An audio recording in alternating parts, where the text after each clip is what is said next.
Can you tell us a little bit about yourself and what you do here? Sure. So my name is Kate Bume, and I'm a life skills counselor with an agency called Family Services of Greater Vancouver. And we are contracted to work with youth who have been removed from their homes by the Ministry of Children and Family Development. What do you think seems to be the common issue that the families deal with? Well, it's a great question, but there's such a variety that it's hard to know how to start. Mm-hmm. But I would say there's probably 4 main categories. One of them is that the youth themselves are not in good shape. So the youth, you would maybe say they're a bit out of control. There's a lot of drug use going on, or they are violent in the home and need to come out.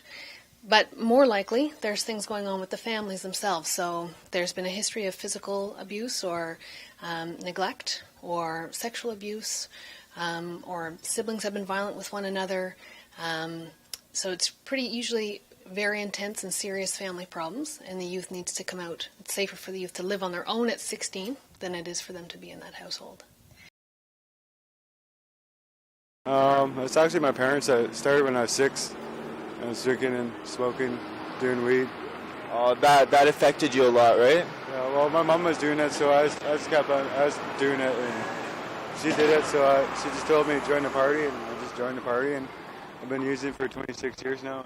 Well, I mean, I have a wonderful family, but I mean, to me, some of the people here are my family, and my family are people that protect and you look out for. Do you blame your family for this? Oh, God, no. No, my parents were great. They were excellent. I just fell in with the wrong people after I graduated. Yeah. Not bad people, just... wrong crowd? Yeah, just the wrong crowd. Not bad people. Some of them were, but, you know, I tried drugs and I liked them. But I wish I could do it over again. But no, my parents were great. Today's gonna be the day and they're gonna throw it back to you. By now you should have somehow realized what you gotta do. I don't believe that anybody feels the way I do about you now.